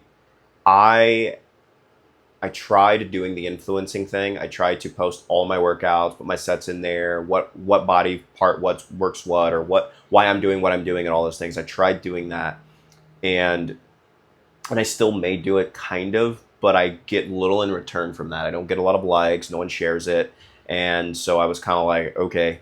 And then I also noticed that there's like, or people started letting me know about this algorithm and how there's like a method to getting more views on your page and clicks and things like that. And I'll be honest with you, like, bro, that's when I was like, yo, I don't really care. Because if I have to work that hard to get someone to see my stuff, then I don't care that much. Because when I had Instagram, it was people I went to college with. It was people I knew from high school. It was like people I go to the gym with. Like, and that's what it is now. I do have people that follow me that I don't actually know, and that's totally cool, right? If I do something for you on your page, if you seeing my stuff does something for you, that's awesome. And like, and I really, really appreciate that. I still get really nice messages from people about like, hey, like, because of you, I worked out today, or, seeing your video today did this for me and stuff like that. And I'll be honest, that's awesome because I never had that. I never got on social media and saw someone doing something and it motivated me. I had people physically in my face motivating me, when I would go to the gym. Same thing like with your buddies before social media, before I posted any of that stuff. We were just guys in a gym like trying to get stronger than the next person and like drinking chocolate milk after training because we thought it was cool. Yeah. Like that's what, you know what I mean? Like I was like I didn't do it for, definitely did not do it for girls, man. That was the last thing. Like absolutely not. If you're a guy and think you're doing the gym for the girls, you like, are sadly mistaken. You're doing it for the other guys. So wrong, man. Like exactly. I want to make the guy next to me impressed, right? Yeah. By squatting, 405 10 times or whatever. Like that was that's what drove me. Yeah. And then obviously bodybuilding changed that a little bit, and I understood like kind of a little bit more of like how I want to present myself, I guess. But yeah, dude, once I realized that there's algorithms and all that stuff, it kind of took the fun away from me. And then now if you look at my social media, it's me pushing out what I want to push out. It's my creativity. It's, the Father's Day post about my uncle. It's some of the stuff that I do with my family. And something that's really, really important that I have to like talk about is I am super fortunate that I do get approached by some companies and businesses to do stuff. And one right now, if you don't mind me talking about it, it's 1350 Apparel. It's a law enforcement apparel brand. I've had 1350 since 2015. It was one of the first undershirts I ever bought for law enforcement. And if you see officers with like a black dry fit looking shirt on with like police on the back and police on the side of the arms, it's probably 1350 most likely. And man, like I said, bro, 19 likes on a post or whatever. And then the next thing I know, their 1350 is in my DMs. And I'm like, I like looked at it multiple times. I was like, this can't be it. Like legit, bro. I was like, this is not real. And I looked at it, I was like, it was their verified page. Yeah. And she sent me the email and she was like, yeah, basically the DM said, hey, we found you on our Explore page. Was all like, okay, I don't know how that works. We found you on our Explore page. Cause I don't post police. I don't put hashtag police in anything, right? I don't do that. And you're almost putting a target on your back this day and age. Exactly. So my stuff is who I am as Brandon as a person, not Brandon the police officer. And anyway, so she sent me a really nice message and just basically said like, hey, we see your stuff. We like what you're about. We would be interested in collaborating with you and seeing if you'd be willing to be seeing if you'd be interested in being an influencer for us. And essentially, man, like, we had a lot of good conversations and they sent me some free gear. And I'm going to start repping their brand, and starting to rep their brand, and I'll probably get 30 likes on my posts, but hopefully they'll use hopefully they'll use my likeness on their page. Right. Yeah. And that'll mean more because I'm supporting something that I believe in. I'm supporting a law enforcement brand. I'm not out here, and this is a big one for me too. I just have to add this in there. You won't see me out there like trying to be an online coach and only talk to you through social media or video. Like I was telling someone this in the seminar earlier, like coaching is so important to me and it's such a crucial part of the health and fitness world. And like, especially if you're going to compete or just your own personal goals, I need to be 100% dedicated to you and my clients. Like if I have multiple clients, and I'm a full-time police officer. I'm a full-time, dad and husband, and to be honest with you, I consider being a competitive bodybuilder kind of a full-time job too. And I need to focus on those things. So I can't take my focus away and focus on anyone else's goals, because then I feel like I'm not doing what I should be for them. I think that's super important. And it drives me crazy when I see all these online coaches. It drives me up a wall, because I'm like I need someone like Ryan. I need a 40-year-old dude with a wife and a kid, or with wife and kids, who's like been there, done that, who literally his entire job is coaching, it's mentoring, it's doing those kinds of things. Like a guy that I know has tried to, certifications in strength and conditioning and degrees in nutrition and things like that. Like that's what I need. That makes me feel good knowing that I have someone backing me. And I'm not taking anything away from people that are self-taught, not at all. But for me personally, I need that, right? Do you know how easy it would probably be for me to get on my social media right now and say, hey, I'm taking clients? Yeah. I'm taking clients. Terribly easy. And then make up some BS workout just so they can give me money. Bro, I think that is so disrespectful, and I would never do that because I don't believe in that. Well, if I ever coach, it's gonna be like I'm gonna get a certification. I'm gonna I'm gonna pay for classes, and I'm gonna go through it. The one thing I do is I do help with posing. But I'm specific to bodybuilding. I don't go into classic. I don't go into anything else because I'm still an amateur judge. I'm still learning, right? I'm good enough to be a judge, but I'm still learning. And bodybuilding is the only thing that I 100% am like, okay, I feel confident telling someone something and being right about it. Well, you stay in your lane. Do that. You're staying in your lane. I'm trying to stay in my lane. You're not over promising anything or creating like false. There you go. And people do that, and I'm like when I see people that did like two shows, and now they're like a posing coach. I'm like, okay, I don't know. Some people are just really smart and they're brilliant and they've been fans of bodybuilding their entire lives, and maybe competing didn't work out for them. But for me, it leaves something out, I think. What's worse to me, I'm not trying to ruffle feathers. It's like me neither. I apologize. People who went through a journey of some sorts, a weight loss journey or a physique journey, not even bodybuilding, and then they're like, I'm a coach. Yeah.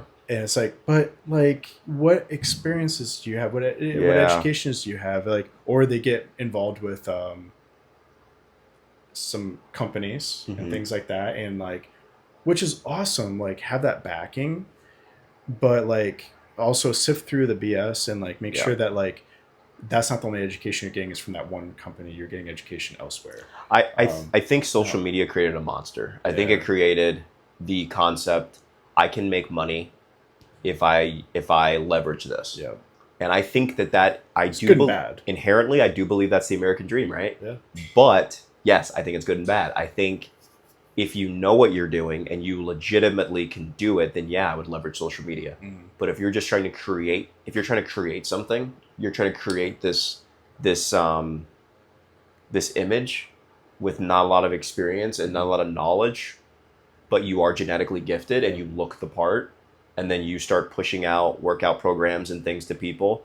That's where I think that's dishonest, because me and you both know, we talked about the seminar, like what works for my body when I train is completely different than what may work for your body when you train. If I give you my program, or if I write a program for you based off what I do, it may not work for you. You may be like, dude, I can't, I'm dead doing that. Like, I can't keep up with that. That's too much this, that's too much that. Same thing, if you gave me a program, I'd be like, bro, what is this, right? And you do one set, this is stupid. Exactly, what right? What are you doing? You really have to, I don't know.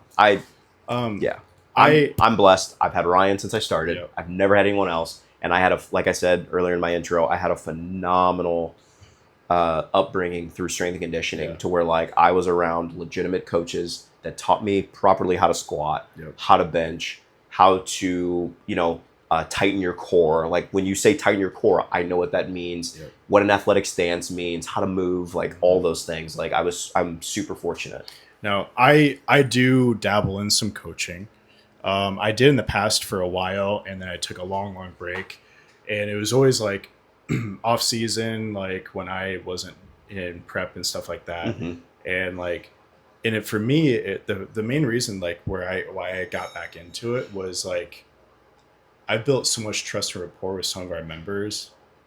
I'm the only person they want. Yep.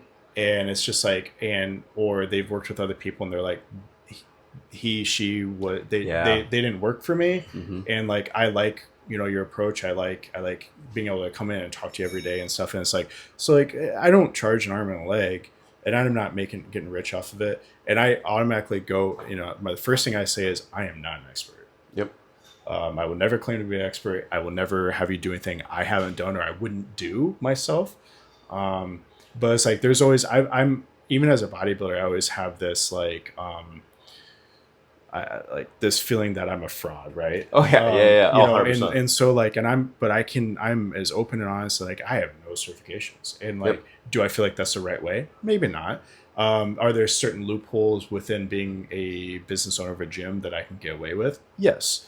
Now I did buy the precision nutrition certification. Mm-hmm. I have not come anywhere near close to completing it. Yeah. And it's like, for me, it's like, my own downfalls too, of like not taking enough time to do it.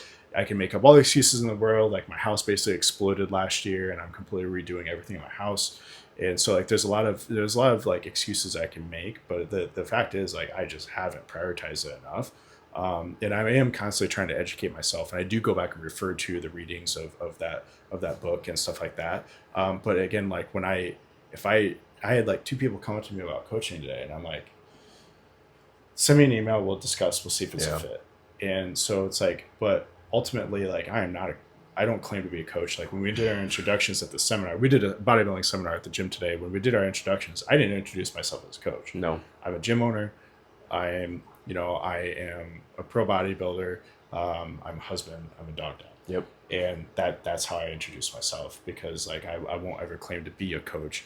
And so like for me, it's just like I don't take on tons and tons of clients, because again, for me, it's not about the money. Once you make it about the money, then it to me almost becomes like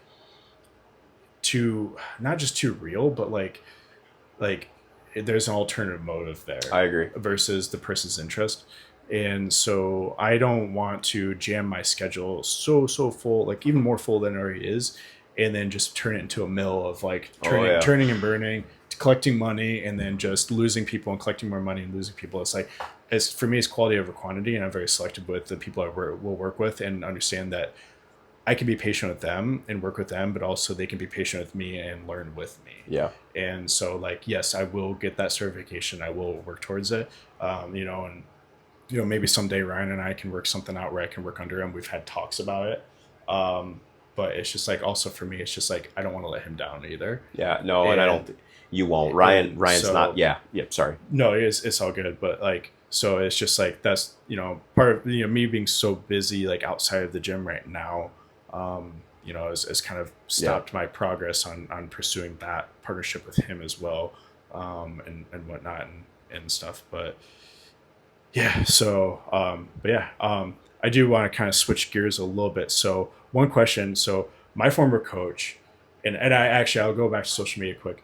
I'm not saying this to fluff up your stuff, but like, you are one of my favorite accounts to follow. Really? I've been following you since we competed together. Dude, that means a lot, dude. I can't remember if I said this to the viewers of this podcast, but Brandon and I did our first bodybuilding show together. We're both very, very novice amateurs. Yep. But yeah, so like we kind of met each other there. We did a muscle dab on stage. And I will never forget that, because I was in the middle and I was massively outsized by you and Charles. And I felt like I was just embarrassing myself on stage, but we did it. So please follow him, because like, I know you say you're not an influencer. You do have some influence over people. Thanks, dude. I appreciate you saying that. I look forward to your post, because it's especially seeing I remember when you said you joined the military at 26, I remember seeing your military, like you announcing that. And I remember like basically you going dark, and I'll be honest, I forgot about you. Yeah, dude. And then I remember like you popped back up. Yeah, I like, because we got our phones for a little bit. Yeah, I remember that. And that was crazy. So, but like, you're just so genuine with everything. Like even like you do post a little bit of training content. Most of it I feel like is on your stories. Um, but I'm gonna say one little thing about Yeah. that. I've noticed people will look at your story more than they will look at your page. oh gosh, yeah. I did a running workout the other day where I did like this pretty explosive sprint, and I felt really good, and I guess it was a good video, I guess. But like I got like 12 people to like it, and like multiple people like comment, like said stuff to me in my Yeah. DM or whatever. Yeah. And like I know for a fact that if I would have posted that as a reel, I would have got like 7 likes. You know, It's a direct way for people to actually. it just speak makes with you it's and so interact, strange. though. It's so I that's when I say I don't understand the algorithm Yeah. stuff. So like I still haven't figured that part out. But sorry, go ahead. No, you're good. So, but like I love your Momentum Monday or Oh, thanks, dude. Thank you. posts and like it's your outlook and like just knowing you, like I understand like how genuine and how much of a good place it comes from. So like I hope like the people watching this will give you a follow, and like when I'll cut up I'll edit like a short video, maybe a minute and a half clip, and I'll probably invite you to be a collaborator for this podcast Absolutely. and stuff. Absolutely. And like hopefully our followers will follow you, or some of them anyways, but you know the 12 people that'll like it. So but no, Those it's little just likes, bro. yeah. So now one question. So going piggybacking off of that, the guy that originally coached me, Mark, he started following you because I think we got to talking about you, where he saw like a post of you, like I don't know, like a federation posted you or something. So he absolutely loves your physique. Oh, really? That's awesome. You know, and whatnot, but like he's a little bit short in stature, and he was always really thick, dense, bubbly. For not to be that guy, but he was bubbly for a white guy. So like he and he had that like kind of, I would say, a similar look as you. When he was competing as well, so I think he can really relate. But he's always like, "Oh, did you see what like Pures and Donuts like posted today?" and so like, and he's gonna kill me if he sees this. But so one question I told him I was gonna ask you, Okay. because I have a similar question that I always ask myself, but it's a similar question, but it's a different topic. Yeah. You do a lot of running. Okay. Yeah. You know where I'm going with Yes. Yeah. So 100%. do you think with your running and your agility work, I know it's not long distance, do you think you'd be a better bodybuilder if you did less of that?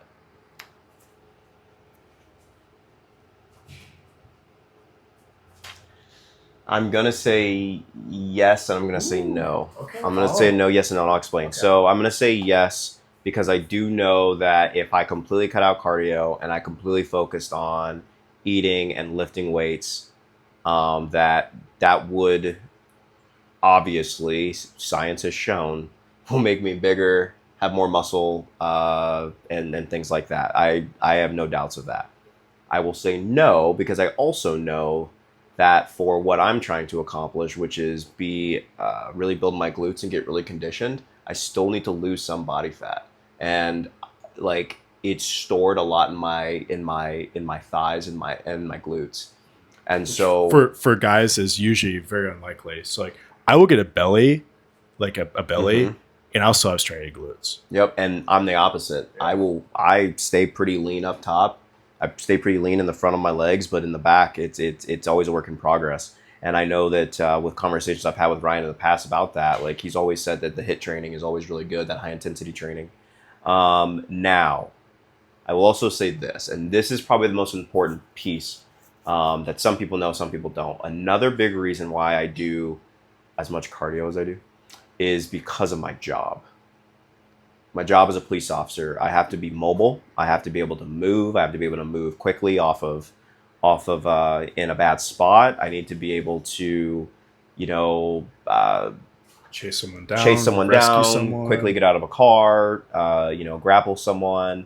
I do jujitsu as well. I do jujitsu at least once a week usually. I need to be able to move my body. So yes, I want to be strong. I want to be thick. I want to be, that person so that when I get on stage, I'm just like lights out. But at the end of the day,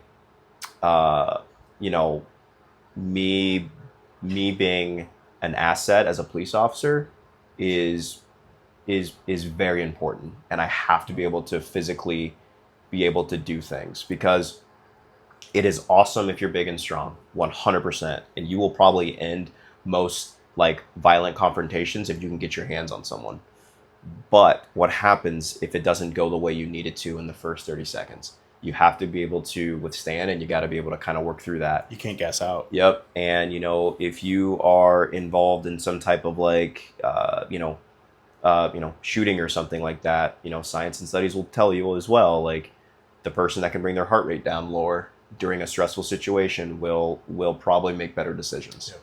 And that is a big part of that too, is like me being able to like control my breathing and be in shape, not just be strong, is going to 100% help me make better decisions. Yeah. I kind of figured that's where the direction your answer was going to go. Yeah. And he actually argued with me. He's like, isn't it kind of like, damn, he's going to be mad at me. He's like, isn't it kind of like, that's kind of no offense, that's kind of a stupid question to be asking. And I'm like, but why? Like, you never know what the answer is going to be. Exactly. You don't want to know my mindset. Plus, like, I felt like I knew part of the reason. Mm-hmm. I almost didn't expect you to say, I feel like I would be a better bodybuilder. I thought you'd disagree with it. Yeah. But, so I look at the best. Yeah. I look at the best guys, the best guys. And like the 2022 Mr. America, which is a natural bodybuilding show, which is supposed to be like, I don't know, where anyone can go from any federation, whatever.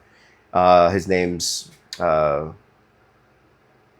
know his name's Jay Brew. I don't know if that's his actual name. He competed at Nationals in 2020 when I competed. Okay. Or, sorry, he did the pro show when I competed in Nationals. So you know what I'm talking about. I saw him in person. Okay. Oh, yeah, so goodness. he was insanely shredded. He looked like a freak of nature. He's a natural bodybuilder. Statue.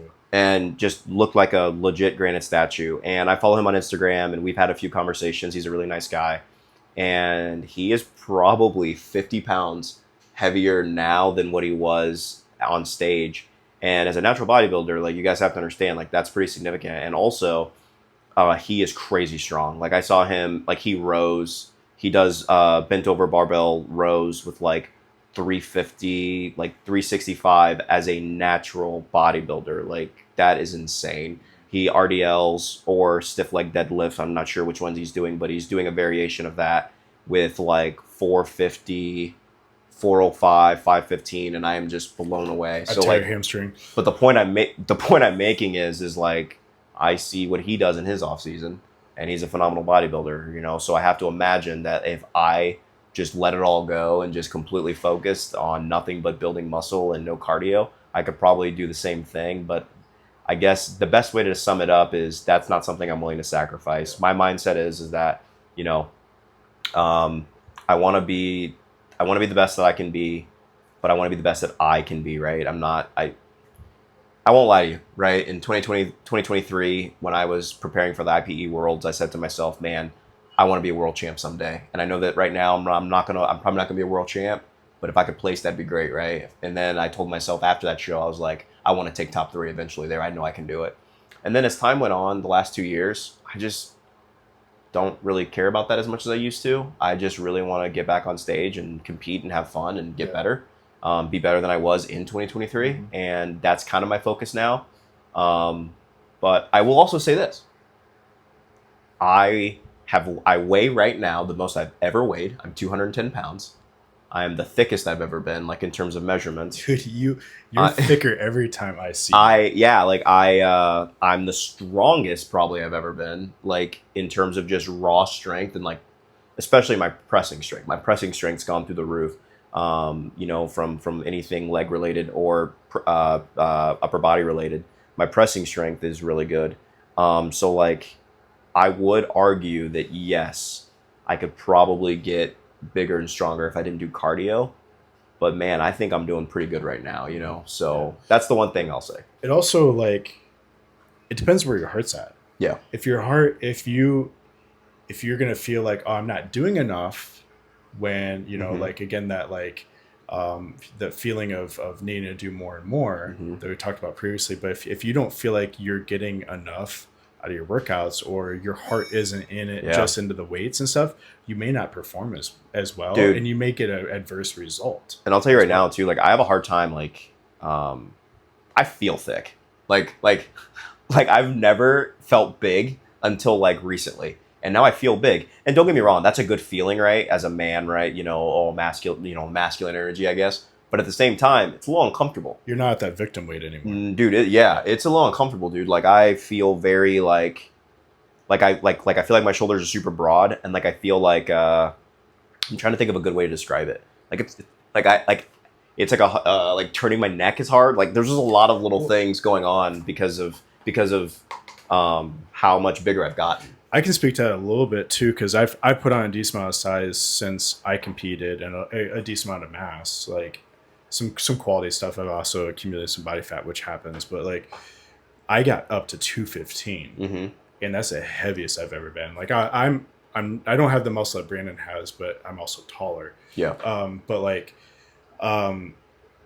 dude, like And 210's the biggest I've ever been. oh, I felt like a unit, and not to like ego or brag, but like Yeah, I had yeah. people in the gym like, dude, what happened? Like, When I what's saw going you on? in Des Moines, you looked huge. Yeah, Like thank in you. like the best way possible. Okay. Also, I had to bump my whole wardrobe up because Yeah. in Des Moines, like those pants were maxed out. Yep. Like the only thing holding those pants together was my belt. Mm-hmm. Like and so like everything has grown. XL shirts for me Yeah. used to be my oversized tees. Yeah. They're not anymore. Yeah. They fit me now. Sometimes Mhm. like they won't always hug my arms, Yeah. but they look like Yeah. this. This is an XL. I had to bump up to XLs Yep. now. And- I have to have a XXL in a normal like Yeah. cotton basic t-shirt for Yeah. it to be oversized on Yep. me now. So that's another big thing because my shoulders, my back, Yeah. and my arms have gotten bigger because that's something I've really been working on. And one thing I noticed though is like that I'm struggling with right now. Like I'm like 205-ish now. I've Mhm. kind of like I'm trying to like I want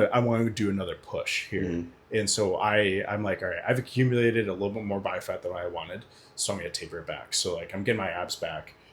My calories are still pretty high, but they're at a point where I'm still losing weight. Even eating 475 grams of carbs a day, I'm still like losing a little bit of weight. Oh, that's awesome. I will credit Ryan that because like I was eating like 200 grams of carbs when we first met, like because I was trying to be lean for summer, Yeah. and like he really optimized like my food and everything like that, and like I was pushing though like 650 grams of carbs, Oh wow. and That's insane. I'm an eater, so like I can do that. Yeah, it's not. But yeah. the one thing that I'm struggling with to this day, I love the summer. I love the heat. I have not been able to adjust being at this body weight with this heat the way it's been the last like week or so. Like I am sweating in air conditioning, Yeah. and like it's just like, and like my wife just be like, oh, you are moist like all the Yeah. time. And so it's like one thing, like my body just, I've never been this heavy during the summer. And like when I first started competing, I was dieting in the summer. Mhm. So like, you know, I was cold in the summer when I was dieting. And so like it's like I've literally been at some points like my lowest body weight in the summer, and then now I'm at my highest body weight in the summer. My So it's just 2026 adjustment. plan will have me kind of like is verging. Like I will start in the winter most likely, or at least when it's not the coolest or the Yeah. warmest, and then I will end in the summer, Mhm. hopefully, Yeah, or if the you, heat. If you do that show that you told me you did. Yep. you're- If I do that one, and then I'd like to do St. Louis, and then maybe because the new WNBF schedule should have more shows in it than what it Yeah. did this year, so Yeah. it should be more of a full That's thing. awesome. So there That's might so be good. different places to go Yeah. and different places to experience, I hope. Yeah. So Off but- camera, I have a question for you though too about your upcoming show that Good. told me about. Good. I just don't. It's Nope. not. It doesn't pertain to the podcast. So, cool. So I answered that. I mean, like I said, I don't like rehearse. I don't come up with a lot of questions. You know, I kind of like to have all this happen naturally. Yeah, yeah. So one thing I want to do is just kind of because I don't want to take up a lot more of your time. I want to open up, you know, a stage for you to. I know you already did a shout out to the apparel company that you're working Mhm. with, but like I want to know, like, you know, are there any hot takes you have on nutrition, training, dieting, Yeah. anything like that? Anything that things that are important for you Yeah, that you want to absolutely. throw out there? I can do that for sure. So we, as a society, we undereat protein and overeat carbs. That's probably a basic, like if you're in the fitness or nutrition world, like, or you do this stuff a lot, then like that's common sense to you. But for most people, they don't really think about that. We do not get enough protein in a day, and then we get mad on why we're not gaining muscle, getting stronger, and those kinds of things.